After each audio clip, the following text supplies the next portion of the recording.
sem teologia e sem doutrina de nenhum tipo, a simples leitura do Evangelho nos deixa saber o que é bom para a vida. E como também se deve viver sem que isso demande nenhuma explicação especial àquele que deseja se beneficiar da Boa Nova. Sim, a Boa Nova não tenta convencer a priori. Ela simplesmente diz: experimente. Se você provar, você vai saber que é verdade. Não antes. Não por nenhum outro meio. O convencimento da Boa Nova vem da realização do que é bom. Próximo. Um evangelho que seja um pacote de crenças e doutrinas e uma embalagem de Deus, segundo algumas teologias, serve muito à criação de um espírito religioso e que se arroga a ser melhor, não por causa do bem que realize, mas em razão da suposta superioridade dos valores de conduta apregoados. Eu vim para que tenham vida, e vida em abundância, jamais poderá ser substituído por: eu vim para que vocês fiquem sabendo qual é o conjunto da verdade, e assim sejam superiores aos demais homens ignorantes. Próximo. O único modo de aferição da verdade do Evangelho só acontece na vida. Não porque alguém ganhou alguma discussão teológica contra um herege, mas sim pelo resultado da existência. Se a existência é plena de vida, conforme a justiça, a paz e a alegria no Espírito Santo. Desse modo, o Evangelho não tenta explicar nada, mas convida a uma confiança que é fruto de se ter tido um toque da graça e que se transforma numa atração que se entrega como rendição, gerando a resposta do seguir a Jesus. Assim, aquele que se entrega a Jesus não recebe um pacote de explicações, mas sim aceita seguir porque foi convencido pela experiência do bem do Evangelho e que tocou o indivíduo de alguma forma, fazendo provar que o Senhor é bom. Portanto, tal pessoa não fica preocupada em entender Deus. Sua felicidade está em que Deus a entende. Assim, ela caminha sem querer saber o que Deus está planejando, mas apenas o que Jesus propõe como caminho. E para ela, cada coisa não é passível de uma explicação, mas sim de uma resposta própria, ou seja, uma resposta nela própria. Esse foi o que a gente conversou semana passada, a gente parou aí, e aí a gente segue. Agora, pode passar. E aí que vocês podem, como a gente fez semana passada, vocês podem interromper, podem falar, podem acrescentar aqui, fiquem à vontade.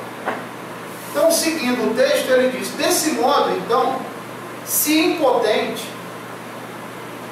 ele ora. Se visitada pela calamidade, ele confia no bem oculto do amor, ou no amor de Deus. Se ele é perseguido, ele exulta. Se milagres acontecem, ele se alegra. Se não acontece, ele se entrega ao milagre da confiança. Muito bem. Queridos, essa é uma característica maravilhosa do Evangelho na vida daqueles que, como o texto diz, se entrega a isso em fé. Eu sempre acrescento a palavra em fé e em seriedade, se é possível que exista a fé sem seriedade. Se for sem seriedade, não é fé. Mas tem uma característica que me fascina assim, nas pessoas. Eu percebo em algumas pessoas e fico assim pensando, pedindo a Deus que seja em mim assim também, né? Que é essa coisa de você não se deslumbrar deslumbrar. Você não se deslumbra com a vitória nem com a conquista. Da mesma forma que você também se prostra diante das, não sei nem se ele sabe essa palavra, das irrealizações. Ou seja, aquilo que não se realiza. Oi? Os fracassos, as derrotas, aquilo que você tinha como certo, uma realização já, a bola já entrando no gol. Né? O resultado disso na vida de muita gente, e o resultado na nossa vida pode ser desastroso, né? Tanto você lidar e se deslumbrar, né, com as coisas acontecendo e numa sequência, né? Como por exemplo, Jó, né? O cara tudo fazia, dava certo. Tem um monte de gente que realmente, o cara tem a mão no toque de vida, né? Enfim, não estou falando nesse sentido empresarial, não, estou falando no sentido da vida mesmo. O cara fez e deu certo e tal. E o perigo de que haja um deslumbramento, o que ocorre, a consequência disso é um desapego, né? O cara desapega, ou numa expressão nossa aqui que a gente usa, o cara tira o pé do chão, né? O cara começa a entrar numa outra dimensão de vida, achando que de alguma forma aquilo ali acontece porque realmente ele é um cara diferenciado. E eu peguei essa parte do texto para que a gente reflita nesse sentido, de que o resultado do Evangelho em nós é esse. E o lance que me fascina realmente não é nem você não se deslumbrar com a vitória e tal, com a conquista. É você não se prostrar diante da catástrofe. Olha, isso aí, eu assim, quando vejo isso nas pessoas, vejo as situações e vejo que o cara não se abateu para mim. Eu vejo o Evangelho, eu vejo uma pregação, eu vejo um pregador ali pregando para mim, sabe? E é engraçado, né, como muda, né, a coisa da pregação. Você começa a ver pregação onde antes você achava que pregação era somente alguém investido de algum poder eclesiástico, abrindo a boca, provavelmente usando um microfone atrás de um púlpito num ambiente institucionalizado. E aí você abre a sua sensibilidade de vida no sentido de que você começa a perceber as pregações, as pessoas pregando para você. E essa é uma delas, né? Quando a gente percebe, a gente vê que como se a gente conseguir ver isso na gente, né? Você já é terrível, né? Você vê gente desesperada, né? Às vezes acontece algumas situações, você olha assim, e é um desespero de não ter chão, de se desapegar da vida, sabe? Talvez falte esse espírito, falte o Evangelho, esse Evangelho que se materializa em saber lidar com essas situações. Pode passar. Me interrompam, viu? Por favor. Eu fui falar isso semana passada. Estou lembrando de João.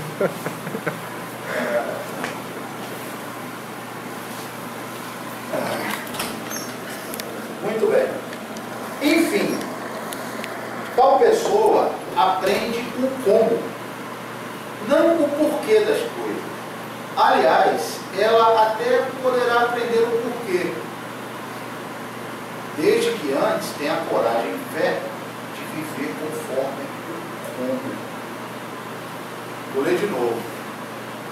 Essa pessoa que assim se caracteriza, conforme que a gente leu no original anterior, o resultado disso tudo nela não é ela conseguir de alguma maneira explicar como aquilo se processa nela. E ela de repente sair e se investir de explicador da ação de Deus na vida do homem, tomando ela como referência. Será que a gente já viu isso em algum lugar? Em vários, né? Ou seja, eu sei como Deus agiu comigo. Eu sei como Ele agiu. Porque eu vi o resultado na minha vida. Eu vi o resultado, eu vi a materialização, eu experimentei. Ah, beleza, então, já sei então o porquê, já sei explicar. Quem sabe o porquê sabe explicar, né? Então beleza, então eu já sei como é que Deus age na vida do homem. Peraí, cara, você só sabe o como Deus agiu na tua vida. Se alegre nisso, meu irmão. Se alegre, exulte nisso. Você sabe como. E você só sabe explicar isso para você. De maneira totalmente compreensível para você mesmo. Você sabe como. Mas isso não significa que você, por ter sido objeto, você a partir desse momento, automaticamente agora você é um apregoador do porquê. Isso que eu estou falando aqui nos remete automaticamente, esse texto é um pouco direcionado para isso, a esse monte de gente que se arroga conhecedor da natureza humana, basicamente em função de experiências pessoais, que obviamente só eles sabem quais foram e como aconteceram. E elas se auto-investem de um cargo ou eu diria até de um peso, de serem explicadores da ação de Deus na vida do homem, tomando assim como exemplo. Não façam isso. As pessoas acham que meio metódico, né? Deus que se ele fez isso aqui, aí ele passa uma cartilha. Um método, né? Vai ser desse jeito. Aí as pessoas estão ali naquele impulso, pensa que vai ser do mesmo jeito, do mesmo tempo. Aí acho que algumas acabam se decepcionando e acabam largando tudo e aí pior, né? Olha, isso atinge um grau de doença nessas pessoas e obviamente em quem as ouve e que acredita nelas, você imagina o prejuízo. Geralmente as pessoas que geralmente é meio financeiro, estabilidade, é o que busca, né? É o que prega, às vezes nem aconteceu com ele mesmo, o que está pregando. Exato. Ele ia titular, né? Aí ganhei esse carro, essa casa e tal, e os outros vão criar aquela expectativa. Imagina a situação. Deus agindo na vida de um homem. E agindo, sei lá, em alguma coisa. E o cara sendo grato, Deus, pô, que legal, construiu em mim algo legal. Beleza. Aí o cara pega isso, escreve um livro, escreve uma cartilha, uma cartilha, e transforma isso exatamente num manual de conduta. O que eu estou falando aqui parece ser simples, mas foi assim que as religiões foram construídas. Foram homens ditando normas personalíssimas acerca de tudo. Que não se contentaram em que, meu Deus, que coisa boa que aconteceu comigo, que coisa maravilhosa. Não se contentaram na fé de que acreditar que aquilo ali o melhorou. Aquilo ali o melhorou, me fez uma pessoa melhor.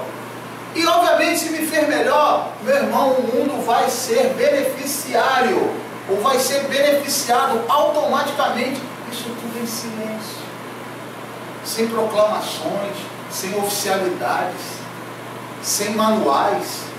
Porque é isso que Deus quer. Ele quer que, ao abençoar, o resultado da bênção, o resultado do ato, seja um eu de melhor. Em um eu de melhor, naturalmente, abençoará Francisca. É assim, isso não precisa de nada, não precisa de igreja, não precisa de mandatários especiais, não precisa de que conexões humanas se façam, que movimentos humanos deem vazão a isso. Não, isso é um ato do Espírito Santo de Deus, sempre foi assim, desde o início. A gente é que atrapalha, a gente é que coloca a regra. Então eu digo hoje, para mim, de que, cara, aconteceu comigo, foi um negócio legal, de boa, que bom, né? Que bom, beleza. Porque eu sei que naturalmente, amanhã, eu vou acordar um pouquinho melhor. O mundo vai ter um Jorge menos sem futuro. Um pouco mais com futuro. Um pouco melhor. E assim, de fé em fé, a gente vai. E se assim fosse, e eu penso de maneira até messiânica, de que se assim todos pensassem, o melhor seria o mundo. Porque imagina o resultado. Vamos pensar aqui um pouco na psicologia. Você imagina, alguém aqui é da área de psicologia? Não, né? Então, se não é, então todo mundo é, né? Todo mundo aqui é psicólogo. Técnico, futebol, então, todo mundo aqui é um pouco, né? Então você imagina aí a complexidade da alma humana. Não é complexa? Duas pessoas que você é extremamente parecidas, aí você vai conviver com elas, você vê que não tem nada a ver com a outra, né? E a convivência faz você perceber. E aí a gente vai vivendo e vai ver como é complexo, a nós mesmos, né? As nossas complexidades, a diferença, como é tudo muito diferente. E a gente vê um Deus, e crê por fé, num Deus capaz de lidar, porque a graça dele é multiforme, então de muitas formas ele se compadece das nossas formas. E a sua graça nos alcança. E aí beleza, e aí ele vai lidando com as nossas diferenças, com as nossas esquisitices, esperando de nós que haja quebrantamento, que haja temor, no sentido mais cândido e leve da palavra, que haja vontade de melhorar, que haja sensibilidade de compreender os toques de Deus. A gente espera isso da gente, né? E aí a gente vê Deus, esse Deus, né, nessa vibe, né, de lidando com cada um de forma isonômica, mas totalmente individual, porque assim nós somos. Aí beleza, aí aparece um bonitão como eu. Aí chega lá, porque tive essa experiência com Deus, aí chega lá, 1.200 pessoas, 3.000 pessoas, eis que eu te falo que é assim, assim, assado. Aí tem um monte de gente que vai acreditar.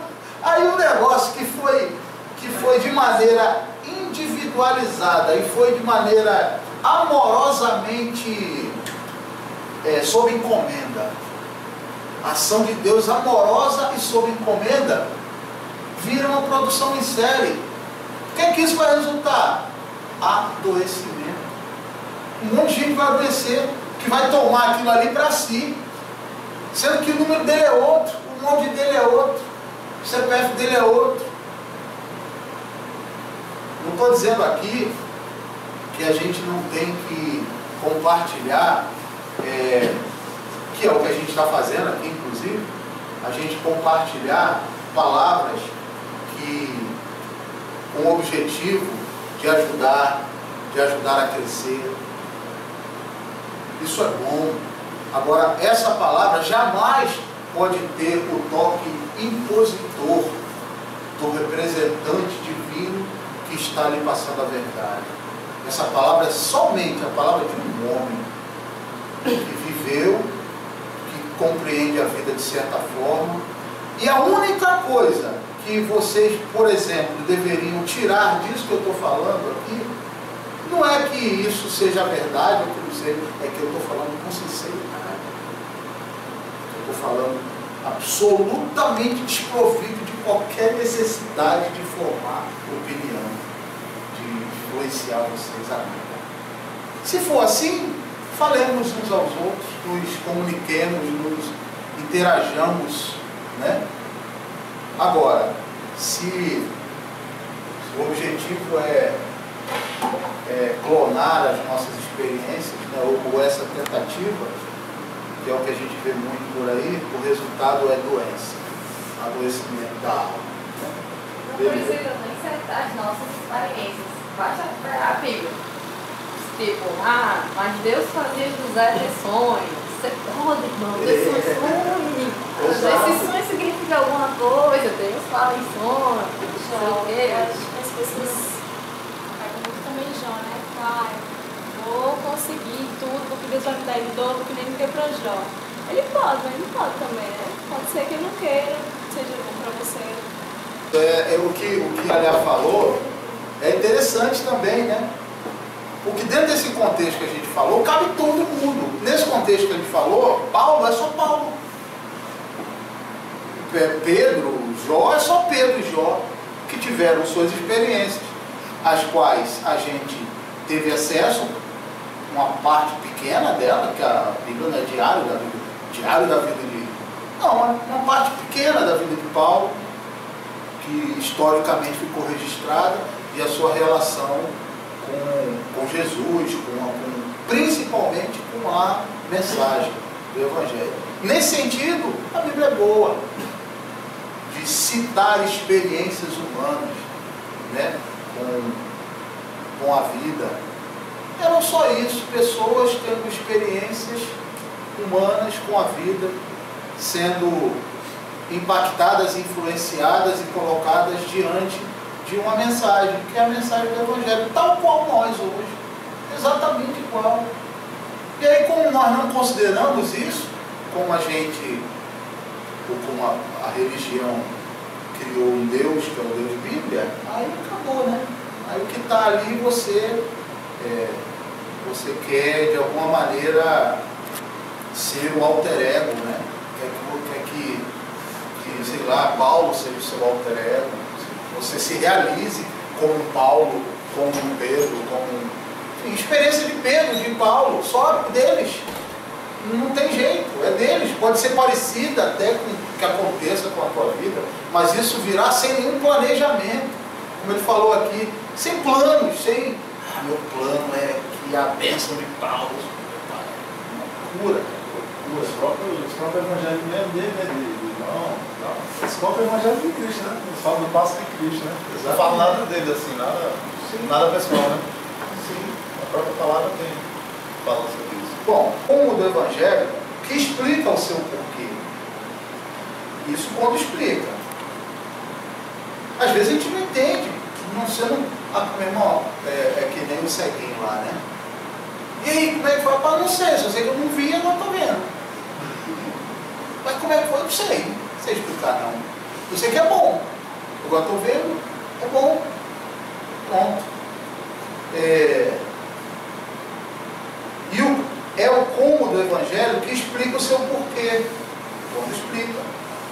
E normalmente a explicação nunca é lógica pela lógica, ou seja, nunca é uma explicação sistematizada na tua mente. Olha, Cida, você foi abençoada, você recebeu esse negócio, esse lance que aconteceu contigo, foi porque na terça-feira, às 8 horas, você agiu assim. Aí quando foi na quarta, aí está tudo explicado para você, assim, como um ideário, digamos que, sei lá, uma rotina, um ritual, em que você, eu sei por quê. Não.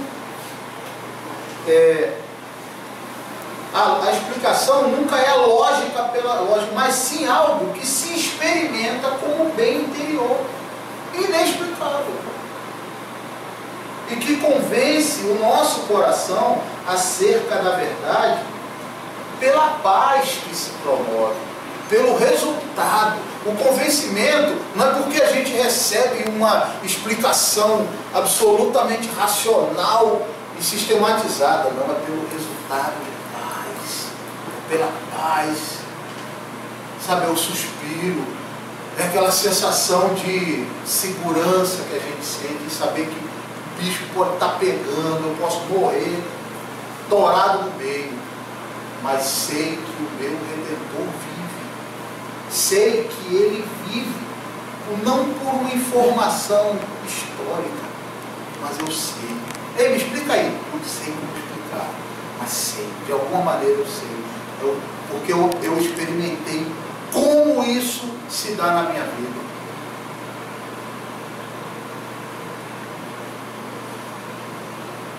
Inexplicável, mas que convence o coração acerca da verdade pela paz que promove no interior. E cujos frutos se manifestam como modo, maneira, como eu caminho. Esses são os frutos. Isso eu vejo acontecer em mim. Então, gente, tudo se processa dentro. Tudo é dentro. Sem, como eu disse antes, sem compromissos de externalizações, ou seja, eu preciso entender como foi que Deus agiu na minha vida para eu poder explicar lá no caminho da graça. Não, sem esse compromisso. Oi? Pois é, o testemunho é um negócio muito perigoso, né? É legal, a gente faz isso aqui sempre, eu sempre abro, né? Quem quiser falar, fala, conta. Eu te contou uma situação da vida dele um dia desse, ele está sempre aqui falando, né? Mas, como eu acho que aqui todos, né, creio que todos aqui têm uma história, um histórico em ambientes mais institucionalizados, a gente sabe como é perigoso esse lance, né? Porque às vezes o seu objetivo é até legal, é uma coisa mais pura e sincera de você, olha como Deus é bom, como Ele é maravilhoso, olha o que Ele fez. É legal isso, qual o problema? Nenhum, né? O grande problema é o que a gente falou antes, né? É você começar a gostar tanto da coisa que você começa a ficar viciado em produzir testemunhos para si mesmo. Explicar justamente o porquê Deus fez. Aí o outro testemunho dele só está com ele, comigo não faço. O que é que Deus tem contra mim? Conversa justamente isso. Por que eu faço isso e Deus não faz? Tem alguma coisa errada? Não, estou no lugar errado. Às vezes é até pior do que isso, Cida. Porque quando o cara faz esse questionamento, por que Deus fez com ele e não faz comigo, me parece que há ainda um resquício de consciência nesse cara. Agora, quando o cara começa a se comportar como o outro, o que deu o testemunho, aí para mim é grave, sabe? É sinistro. Eu conheci pessoas, esse texto aqui, ele acaba me dirigindo a citar alguns exemplos de situações que eu vivi na instituição religiosa, na igreja evangélica, que eu tento fazer pouco, né? Trazer essas coisas. Mas em função disso, eu conheci pessoas que elas tinham meio que uma obrigação pessoal de toda a reunião, elas tinham que contar um testemunho. Então você percebia que aquilo ali era um lance meio, me ajuda aí, era como se fosse uma compulsão, exatamente. Já aconteceu isso comigo, numa reunião que eu participava. Aí eu ficava, meu Deus, não tenho nenhum testemunho, eu ficava mal na célula. Aí eu, meu Deus. Aí eu colocava uma coisa assim. Agradecer o que passou de novo matéria. Deu tudo certo ontem, não aconteceu nada comigo, pronto, esse foi meu testemunho. Mas eu ficava inferior, assim, me sentia inferior, porque todo mundo, Deus fez aquilo, Deus fez aquilo, e meu Deus não fez nada na minha vida toda. Olha, O problema está comigo. Você falando disso, né? Que tem gente que adora colocar isso. Também eu já passei por isso. Aí eu procuro sempre viver assim, estado de graça. Porque a questão do nosso dia a dia, do mundo hoje, ser um mundo tão difícil, tão conturbado, tão violento, e quando eu chego em casa, eu chego em casa todos os dias, eu sempre paro e falo assim, meu Deus, como é maravilhoso, né? Como, que milagre eu estar aqui. Porque quantas pessoas saíram das suas casas e não voltaram, né? Mas isso é uma coisa que eu guardo pra mim, entendeu? Que eu agradeço e guardo pra mim. Quando as pessoas, porque o milagre, não sei o que, falando assim, não, pra mim o milagre é eu todo dia chegar em casa viva, eu trabalhar, eu poder me sustentar, né, nessa crise econômica que tá, ter minhas contas todas em dia. Então isso pra mim é um milagre. Eu não preciso ficar, porque eu tinha um Celta, hoje em dia eu tenho uma Hilux, né, derrubou na minha vida. Essa questão que tá tão mercantilizada, né, do Evangelho, é algo assim que eu fico pensando, meu Deus, onde nós vamos parar com essa questão essa teologia tão errônea da prosperidade, né? Porque para só quando conseguiu o carro que ele estava virou meio que um marketing, né? É um marketing, sabe? E tentar vender aquela coisa, sabe? Na igreja tal, você tem que estar bem, acontece mais milagres. Você tem que se vestir bem, porque nós servimos a um Deus rico, entendeu? Essa questão da materialidade, da compulsão de compra, do status, sabe? De celebridades, gospel, aquela coisa, entendeu? Algo que eu fico imaginando, essa questão do testemunho, né? Olha só, fulano chegou na igreja um dia desse, e eu tô frustra. Eu já vi as pessoas, eu fico, gente, mas Deus não quer isso não, Deus quer que você viva bem. O grande barato da coisa é que não existe ação de Deus anexada com explicações sistematizadas. Não. As coisas acontecem e o resultado deve ser a gratidão. Ponto, só. Beleza. Mas aí, cara, então o que é que para fora, o que é que sai, né? Qual o resultado para fora? Não tem resultado não, né? Você fica criado lá, criado, né? Não. A gente falou aqui, né? Que o que se externaliza para fora, ou seja, é o testemunho, é o que se fala, é o que se vê como fruto do que acontece na nossa vida, fruto.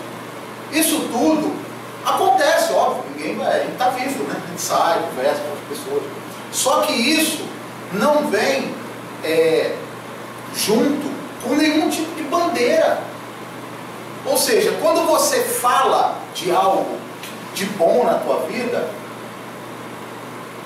então o ato de você falar, ele não vem com algum tipo de bandeira, no sentido assim, tá vendo, eu vou falar agora e essa minha fala vai alcançar alguém e tal, sabe? As coisas não precisa nem se falar, né? Pois é, mas se for falar, se você quiser falar, por exemplo, você passa no concurso e você chega ali, passei no concurso aí, que bacana, cara, legal. Isso não te estimula, não? Né? Não é a mesma coisa? Beleza. Agora, isso é uma coisa.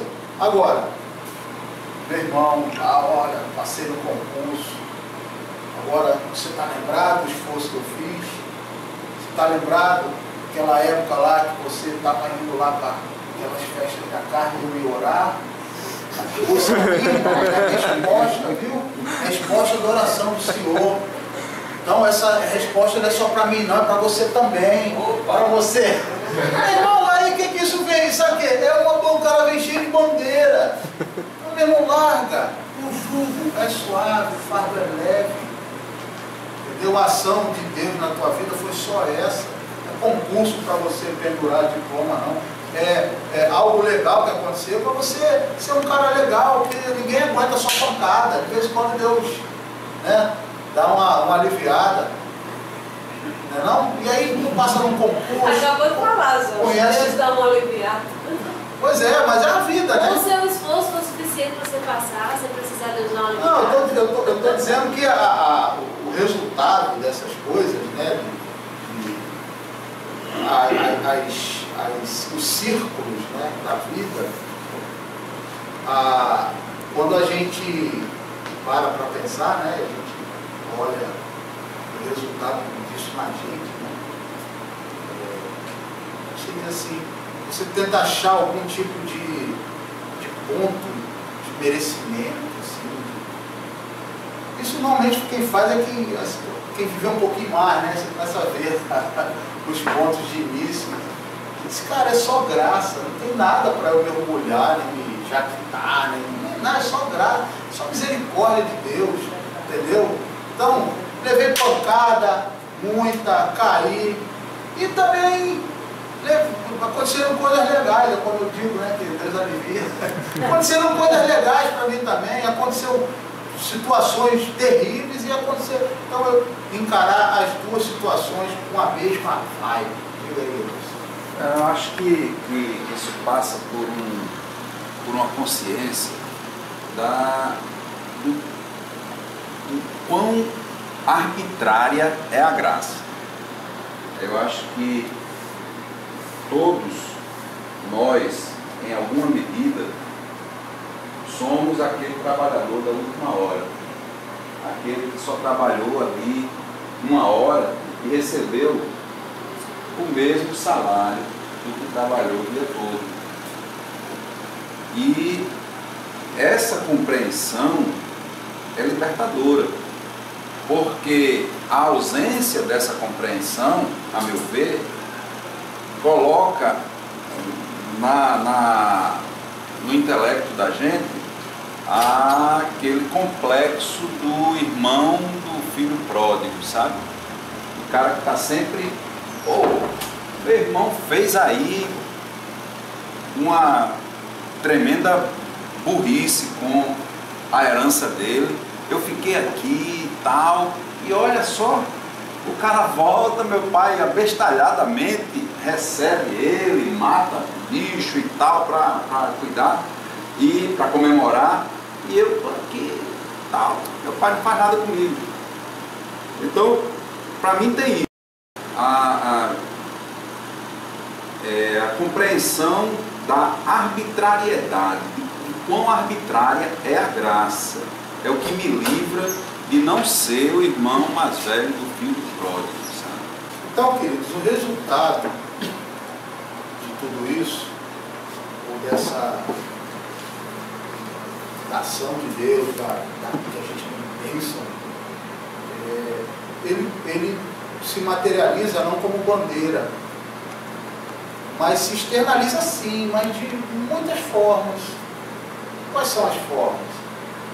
Você se transforma num cara mais generoso, você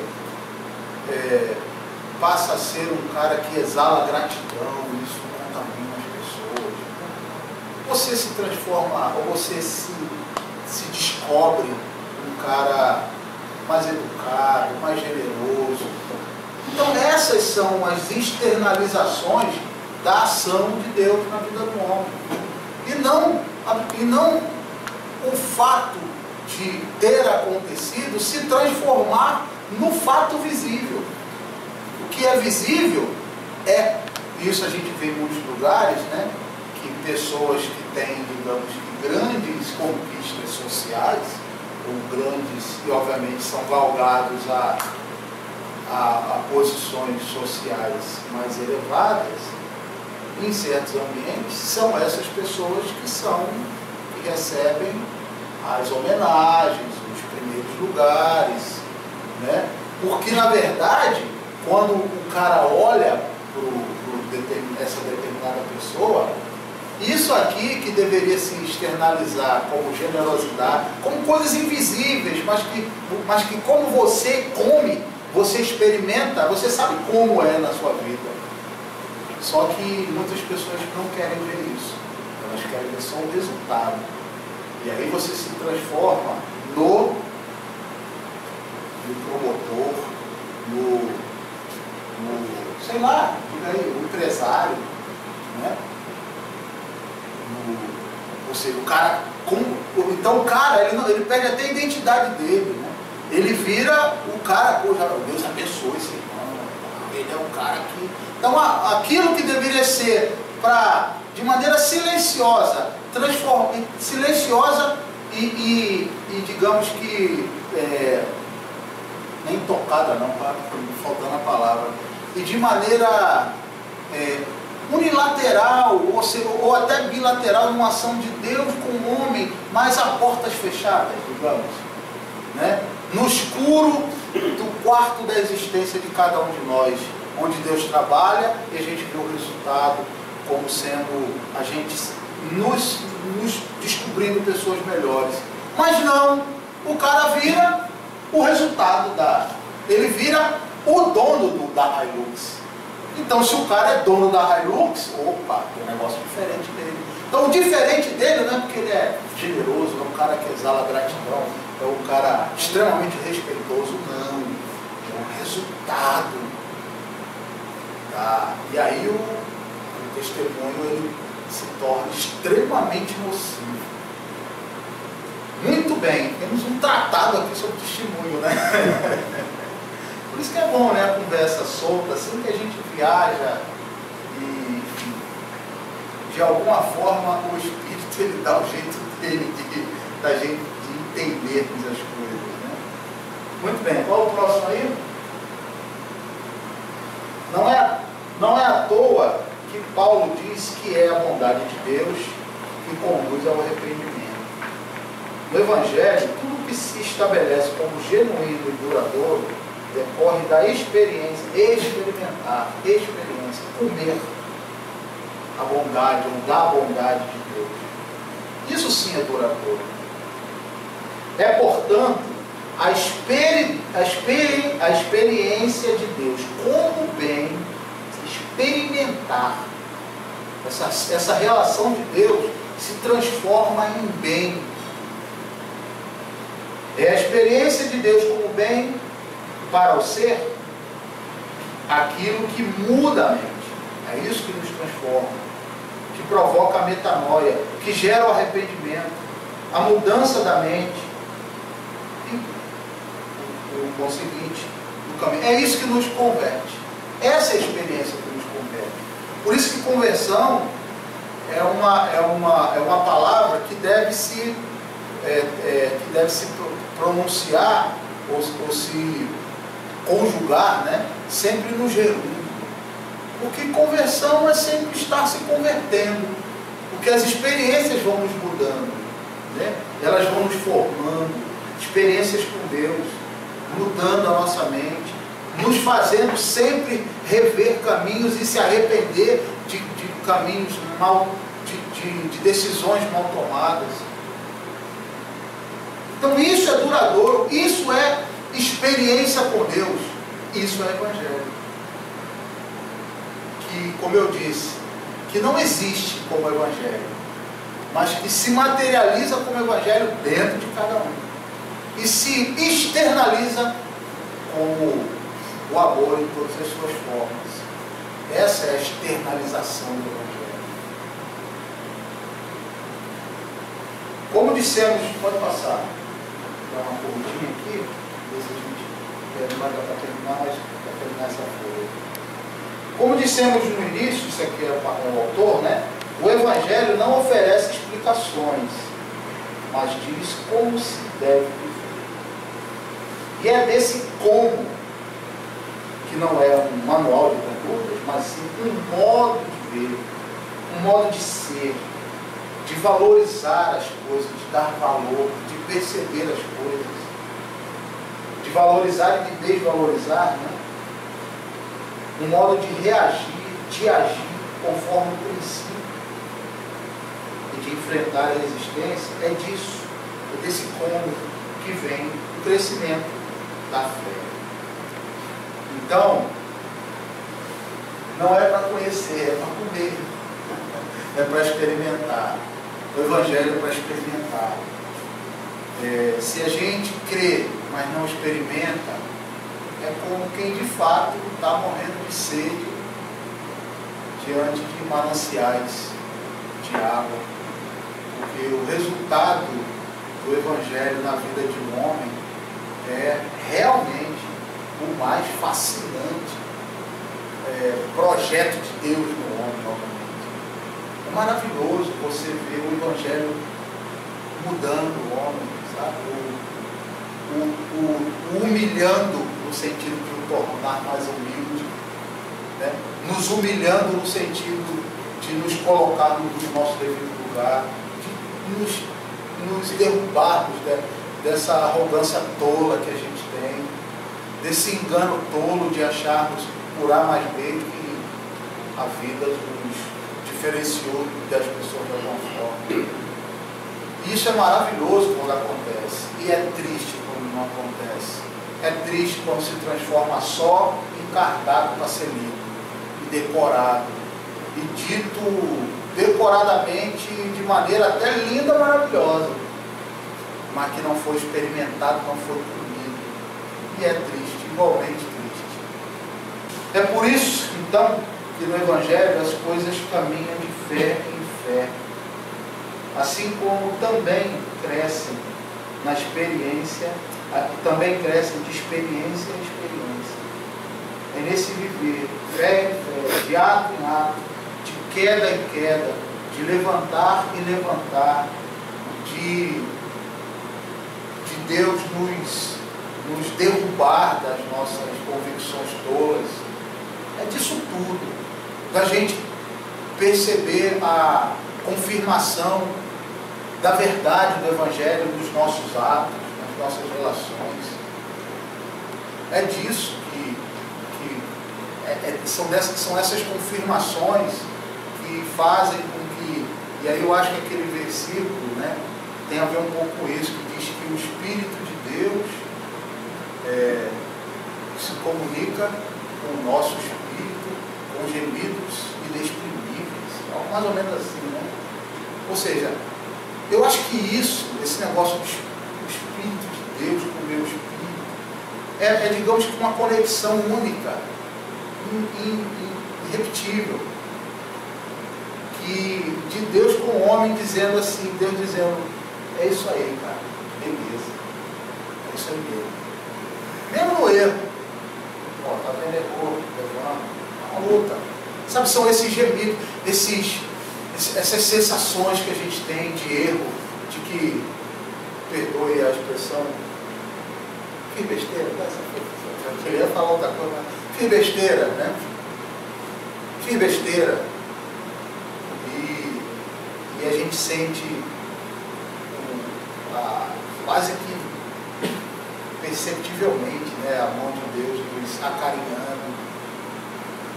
E a gente sabe que Ele nos entende. E essa é a relação de conquista que nós temos. Essa é a fé que eu particularmente, falo de mim, conquistei e que, apesar de tudo que acontece, afofa a minha caminhada. Independente do chão árido que a gente está trilhando, Deus me entende, Ele sabe lidar comigo. E aí você se entrega a essa fé. Isso, sabe, é curador.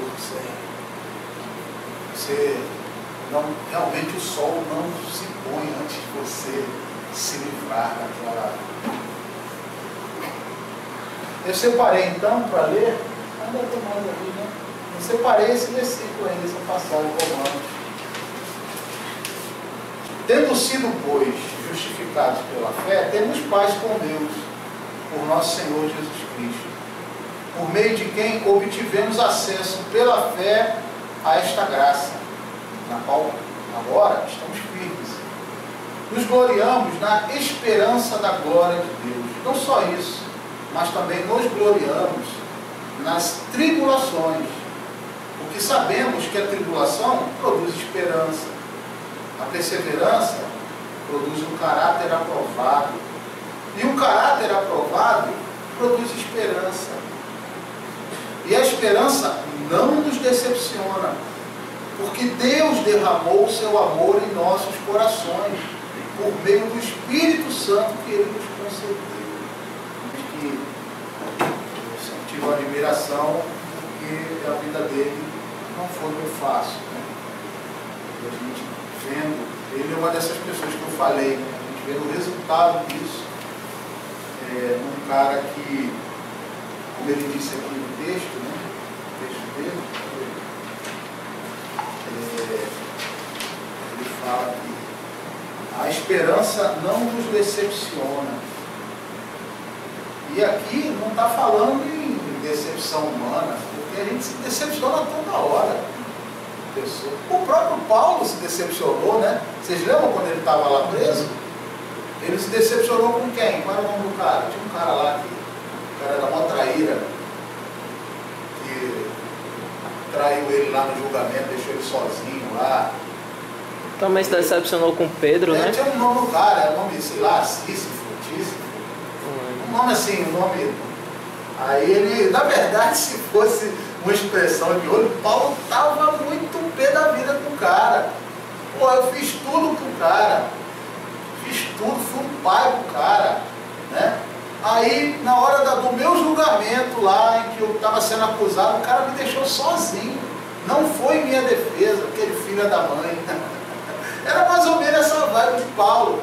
Paulo estava decepcionado com aquela situação, né? Mas quando ele está falando que o resultado disso, de fé em fé, de graça em graça, de perseverança em perseverança, o produto disso em nós é uma relação com o eterno, com o divino, e essa relação essencial não nos decepciona nunca, nunca, que é isso que eu acabei de dizer. Cria-se um vínculo de confiança, que é algo que nunca nos decepciona. Essa esperança não nos decepciona. Amém?